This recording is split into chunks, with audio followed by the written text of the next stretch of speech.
Hi, I'm Brian Barganier, and this is No Chill. All right, we're here live with another episode of No Chill. I'm here with the very awesome Steve Orlando. Steve, how you doing, bud?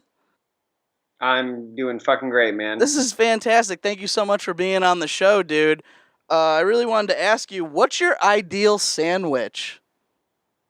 The ideal sandwich is probably the Cuban, because it has well, first of all, you get two different types of pork involved in that sandwich. And even though I usually don't even eat pork, I find a strange attraction to the sandwich, drives me to it anytime it's available. Plus, like, it kind of sounds like a Reuben, but like, it's not as well known, so you get a little bit of the hipster sophistication when you order it and shit like that. So you get pickles, you get all sorts of pork in your mouth. It's like a Thursday for me.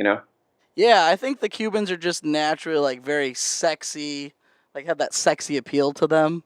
So I think why not a That's how I feel sandwich? about that's how I feel about the sandwich, at least. Some Yes. sexy pork, you know? Listen, it's my secondary career. I liked how you said too it was kind of like a Reuben. Like, can I get a Cuban sandwich with extra sauerkraut, please? Yeah, just see what people say. Sometimes you just say things.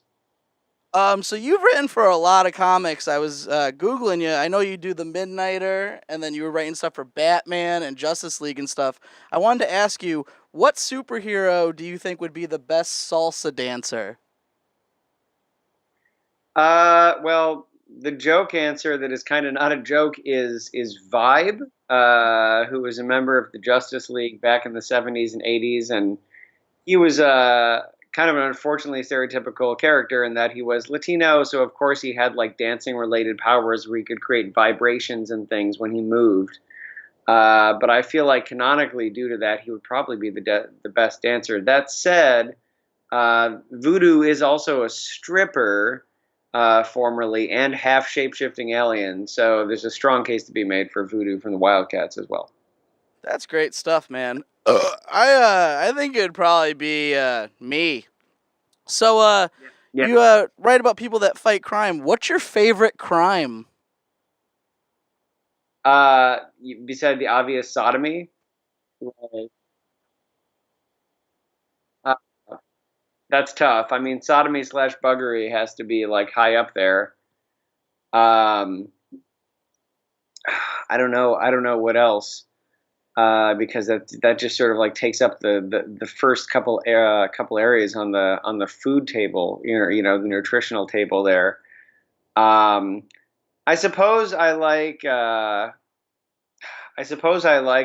obviously like public lewdness, or like whatever, or indecent exposure, just because I feel like the people that do that like clearly think that they're like giving people a show and they're impressing them, but it's almost always pathetic. It's never like an Abercrombie and Fitch model that is running up to someone in the park and like ripping their trench coat open. It's always like, an IT guy that that has been eating only like bagel flavored potato chips for like for 35 years. So I find that there is a sadness and inherent humor to that. I guess that's probably close to the top as well. Yeah, if I want to be pathetic, I'll just do my act. I feel you on that one. I wanted to ask, where do you find inspiration for your writing, though? Like in everyday life, like how do you find inspiration to keep writing for all these comics? Need to get paid, so I can pay my rent. But and that's sort of like the joke answer. But I was at a show this weekend, and they were like, "How do you deal with writer's block?" And, well, you know, needing to buy food helps you deal with writer's block. Um, but I mean, it is everyday life. I mean, same with comedy, same with anything else. Like the source material covers some shit you see on the street, and you throw it through a lens that is either, for me, it's obviously like how can I put lasers and people getting punched in the face in this, but still say something about what happens every day. But it's real life. You need to pull stuff into to the comics medium, because otherwise it's just stuff that is referencing itself, and it becomes uninviting and kind of cloistered. Like if your book is just a reference to a reference of something that happened in 1957, like that's cool for a couple people, but you want shit that's cool for people who are living today. And to do that, you got to pick shit up off the news, off of your own life, off the street, and find a way to put it into what you're doing. Do you find you go more with the news or like things that are going on every day in your life?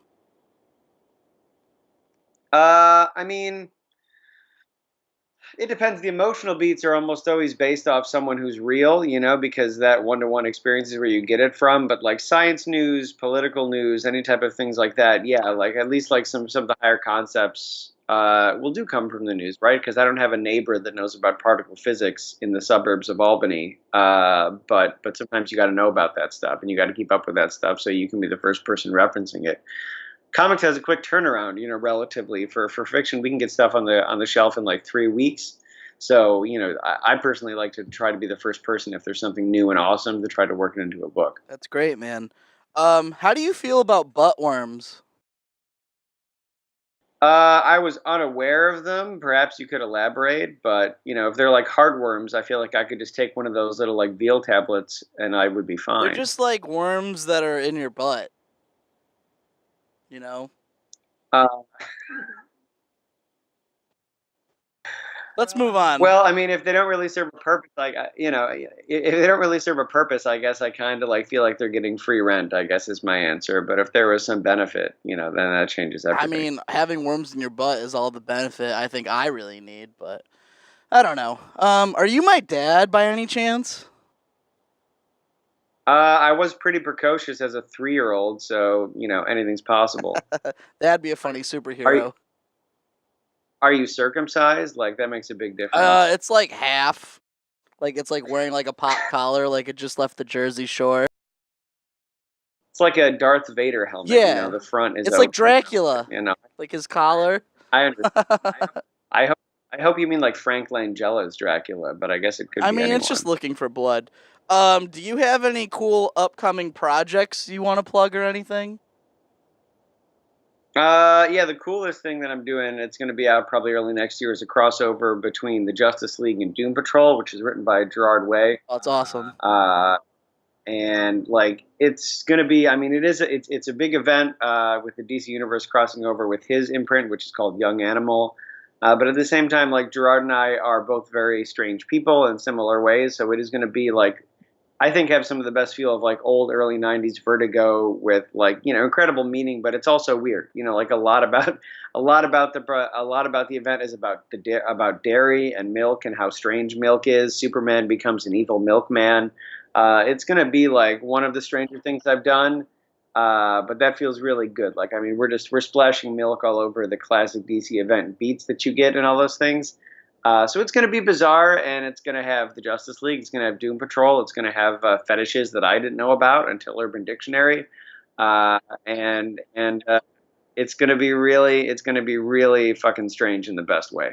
And that's probably like January, Oh wow, February. that sounds really cool, man. And now is there what's the best way for people to follow you and find out more about what you're doing and stuff you're getting into? The best way is either I mean, my website is pretty sparse, but it does have what's coming out in given months for me. It's thesteveorlando.com. And then also on Twitter, I'm at the Steve Orlando. I spend, like most comic pros, probably too much time on Twitter. So that's where you get all the real stuff, mostly Werner Herzog joke accounts and sometimes things about comics, but it is in there. Oh, well, that's great, man. Well, you guys heard it here first. Please follow him at the Steve Orlando and find his website. It's thesteveorlando.com, you said? Yep, Okay, absolutely. awesome. Thank you so much. This has been another installment of No Chill. Thank you guys so much for watching. We'll be out with another one soon. Thanks, guys.